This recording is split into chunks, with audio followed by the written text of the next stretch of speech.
హాలీవుడ్ని షేక్ చేసిన Avatar movie makers James Cameroon entry ఎప్పుడు? ఏదో RRR ఆస్కార్ రేసులో ఉన్నప్పుడు అనుకోకుండా కలిసి రాజమౌళిని తెగ పొగిడేశాడు కెమెరూన్. కట్ చేస్తే వారణాసి టీజర్ లాంచ్కి తానే వస్తాడన్నారు. కానీ అవతార్ 3వ సీక్వెల్ రిజల్ట్ రివర్స్ అవడంతో సీనే మారిపోయింది.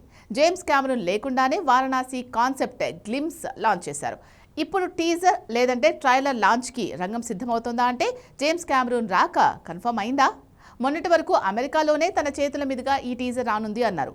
సీన్ చూస్తే కెమెరూన్ రాక కోసం రాజమౌళి టీం ఏదో ప్రయత్నాలు చేస్తున్న ప్రచారం మొదలైంది. ఇంతకీ ఏం జరగబోతోంది? Take a look. Super star Mahesh Babu కోసం వారణాసిలో హాలీవుడ్ లేడీ ప్రియాంక చోప్రా వచ్చింది. ఇప్పుడు ఇదే మూవీ కోసం సీన్లోకి అవతార్ మేకర్ జేమ్స్ కెమెరూన్ రాబోతున్నాడు. ఇక క్వాంటిన్ టొరెంటన్తో ఏదో గట్టిగానే వారణాసి ప్రమోషన్ కోసం ప్లాన్ చేయిస్తున్నాడట రాజమౌళి. అయితే ఇవన్నీ ఎప్పుడు జరగబోతున్నాయి? ఎంతసేపు అప్పుడు ఇప్పుడంటూ ప్రచారమే తప్ప ఇంతవరకు వాళ్ళు వచ్చింది లేదు. అయితే వినాయక చవితికి వారణాసి టీజర్ని లాంచ్ చేసేందుకు రాజమౌళి టీం ప్లాన్ చేయడం వెనుక జేమ్స్ కెమెరూన్ పర్మిషన్ ఉందని తెలుస్తోంది.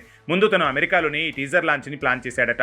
అందుకు ఓకే చెప్పిన ఫిలిం టీం టీజర్ని తన హోమ్ టౌన్లోనే జేమ్స్ కెమెరూన్తో లాంచ్ చేయింది. 2 వారాల గ్యాప్లో ట్రైలర్ని ఇండియాలో, అది వారణాసిలో లాంచ్ చేయాలనుకుంటున్నారని తెలుస్తోంది. ఈ 2 విషయాల్లో జేమ్స్ కెమెరూన్ నుంచి గ్రీన్ సిగ్నల్ వచ్చినట్టు తెలుస్తుంది. మొన్నంటే కాన్సెప్ట్ గ్లిమ్స్ రిలీజ్ విషయంలో అవతార్ 3 ప్రమోషన్ అడ్డొచ్చింది. ఆ తర్వాత అయినా వస్తాడనుకుంటే అవతార్ 3 ఫ్లాప్ అయింది. అందుకే జేమ్స్ కెమెరూన్ ని వారణాసి కాన్సెప్ట్ గ్లిమ్స్ లాంచ్ కి తీసుకురాలేకపోయారట. కానీ టీజర్ తన ఇంట్లో, ట్రైలర్ ని కాశీలో లాంచ్ చేయటం ఆల్మోస్ట్ ఫైనల్ అయినట్టే. జూలై, ఆగస్టు, సెప్టెంబర్ ఈ 3 నెలల్లో 2 వారాల గ్యాప్ ఉండేలా 2 డేట్లు ఫిక్స్ చేసుకుని వారణాసి టీజర్, ట్రైలర్ లాంచ్ చేయాలనేది ఇన్అఫీషియల్ గా వేసిన ప్లాన్. వినాయక చవితితో టీజర్ సందడి మొదలయ్యే అవకాశం ఉంది. అయితే ఏదైనా అఫీషియల్ గా డేట్లు అనౌన్స్ చేసే వరకు కన్ఫర్మ్ చేసుకోలేం. జేమ్స్ కెమెరూన్ వెసులుబాటు చూసుకుని ఫిలిం టీం ఈ టీజర్ రిలీజ్ డేట్లు ఫిక్స్ చేసే ఛాన్స్ ఉంది.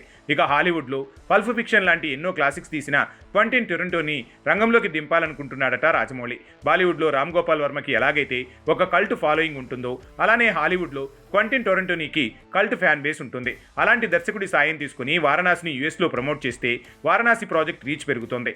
అందుకే రాజమౌళి వరుసగా హాలీవుడ్ దర్శకులను టార్గెట్ చేస్తున్నట్టు కనిపిస్తున్నాడు.